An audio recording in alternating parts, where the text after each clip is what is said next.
assaulting a Roman Catholic priest. And guess who her doctor is? It's Dr. John.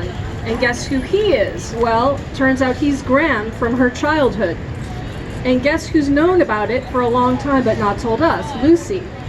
So this is where we begin to understand how withholding our narrator is. So she kind of perks up being with these friends, and then she has to go back to the school. She's waiting for letters for Graham, telling herself not to wait for them. And eventually Graham sees through Minerva, gives her up, but then we're waiting for the other shoe to drop, and Polly, little girl Polly, now grown up, returns to the story. And she and Dr. John or Graham fall for each other. So Lucy goes back to her sad, hopeless life at the school. But then the irritable teacher, Monsieur Paul Emmanuel, who from the school, who's kind of been crashing every event that is happening in the book, every concert, every museum going, every theater outing, and sort of bantering with Lucy and busting her chops every time he sees her, he starts to come into focus. And we find out that he's been leaving her little gifts in her desk that she also hasn't told us about. And she starts to value Monsieur Paul. And then she learns his tragic secret, that he's been kind of giving up his life to take care of the family of his dead fiancée. And they pledge themselves to each other as brother and sister, but pretty soon even they realize it's more than that. Everyone's trying to keep them apart. And Monsieur Paul has to go to the Caribbean to take care of some people's affairs, but not before setting her up in her own school and proposing to her. And then the last couple of pages of the book, he's on his way home from the Caribbean and he dies in the shipwreck. But if you want to think that he made it home okay, the novel says it's all right for you to think that. Everyone else lives happily ever after. The end. So why did I choose this book? It's such a weird book. Great book, weird book. I really love the Brontes, as I guess many of you do too, all of them for very different reasons. And I love the restraint of this book and its narrator. And something like Jane Eyre is so gothic and so extreme in the story and the drama, and this isn't. This is very quiet. It seems like nothing's happening. And even Shirley, her other novel, is sort of big. It's set against sort of industrial unrest. Both of them have a happy romantic ending of sorts, although, I mean, Rochester's blind, but they still get together. And here we've got this book where the heroine just doesn't seem to do anything except for observe other people and struggle with some loneliness and depression. And so what is it, right? I mean, there's the autobiographical part. A lot of Charlotte Bronte's fiction has an autobiographical element, and this does too. It's somewhat inspired by her times in Belgium teaching at a school. But her other novel, The Professor, which was the first one she wrote and the last that she published, is much closer to what she really experienced in Belgium. So if you want another taste of the teaching of Belgium, you could read The Professor, which is shorter. So the biographical lens is always really fascinating to look at, but it sometimes I think can distract us from thinking about what is she really doing with this work of art, and that's what of course interests me. So a couple of things I observed, and then we'll go on to the discussion and the questions. I'm really interested to hear what you guys think, and your reflections and the questions that the novel raised for you, because I think there's so many ways to approach it. So the first thing that struck me as a reader and certainly as a writer was the way she uses point of view. It's first person, but it's this kind of deceptively restrained, unreliable first person that you think is pretty reliable until you learn how much she's not quite telling you. And it takes 174 pages for you to really get it, which is when we get the revelation that Dr. John is Graham from childhood. And you see just how withholding she's been. But there are some clues early on that, like for example, I'm going to read to you a passage. This is on page 35 in this edition, the beginning of chapter 4. And this is where she's telling us, I guess, about the loss of her kinfolk. I don't know, to death? Not clear. it's all told in metaphor. This is the only information we get about her backstory. So she says, "Picture me then idle, basking plump and happy, stretched on a cushioned deck, warmed with constant sunshine, rocked by breezes indolently soft. However, it cannot be concealed that, in that case, I must somehow have fallen overboard, or that there must have been a wreck at last.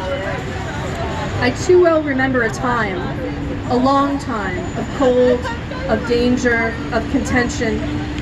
To this hour, when I have the nightmare, it repeats the rush and salty, briny waves in my throat, and their icy pressure on my lungs.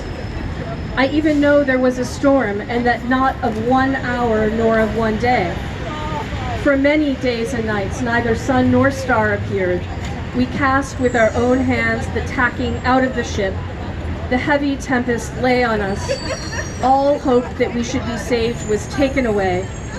In fine, the ship was lost, the crew perished. As far as I recollect, I complained to no one about these troubles. Indeed, to whom could I complain?" So that's it. I mean, it's totally in metaphor.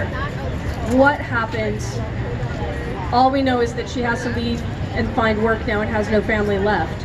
And a really interesting metaphor when you read the end and how he dies in the shipwreck. So very beautiful symmetry on her part. But that's as confessional, really, as she gets about her past. The second thing that interests me is Lucy, the kind of observer that she is and the kind of judge she is of everything. She makes a lot of distinctions with people in art. She's looking at a lot of art, music, paintings, religion. And she's making distinctions between what's true and what is beautiful or pretty but false or empty. And going through this museum, there's a chapter where she's at a museum. She disapproves of a lot of it, including the really famous pieces, but admits that there were still some pieces that had truth to them, often the kind of small, understated ones. And the Roman Catholic priest that befriends her, and there's this interesting strain of her Protestantism versus the Roman Catholicism of the continent. He is good and kind, decent guy, man of integrity, even if, in her mind, he's entrapped in this religion that has sort of lost its truth, or it's been corrupted. And even Ginevra Fanshawe, the pretty girl, is shallow, she's selfish, but she's unguarded, and she's frank, and she just says what she thinks, and Lucy has time for her because of that truthfulness. So truth in this novel is valued above other attractions. Then the third thing that I noticed is that reading the book, sometimes you feel like maybe you're in a Jane Austen novel, right? And that Lucy is maybe like Anne Elliot in Persuasion, who is sort of overlooked, undervalued, decent, observant, the only good person in the book. But Bronte, I think she hated Jane Austen, but she also doesn't inhabit that world where people get their happy ending. And still, reading the book, you wonder, why is it that this delayed, hidden, deeply felt and deeply true bond between Lucy, who's so cold and snowy with her name, right, and the very fiery Monsieur Paul, why is that so compelling, that relationship, and how do they even come to be together? And why is it that their failed happy ever after seems beside the point at the end? That interested me a lot, because the plot doesn't gratify Lucy. All the other characters get their happy ending, their marriage, and she doesn't. And that, it seems to me, is a kind of resolute realism that Bronte is into. And, the novel never pretends that Lucy is bound for anything happy. But yet it doesn't think her story is a waste of time. And so the introduction, which was really interesting and well written, I thought, talked about this as the autobiographical genre, meaning that the first person narrator is telling the story supposedly of their life. And that genre kind of invites us to ask, what is this life worth? What is it about? What is it for? And when we've got a novel that frustrates the romantic ambitions of the heroine, or she gets it, but then he dies in a shipwreck.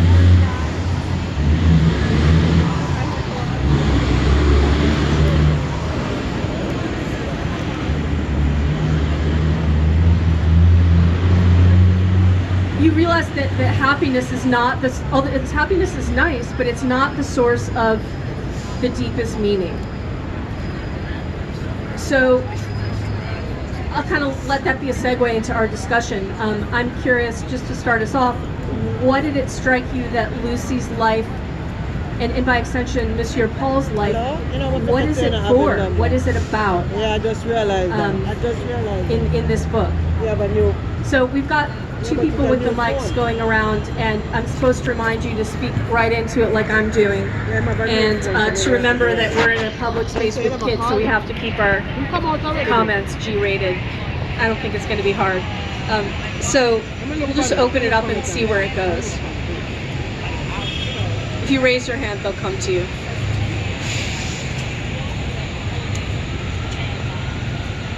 Or if you don't like that question, you had some other thoughts of your own, just jump in. What's the number you have? I have a question, actually. Okay, and then there's one down front when you have, but go ahead. Okay. I was wondering, was Bronte married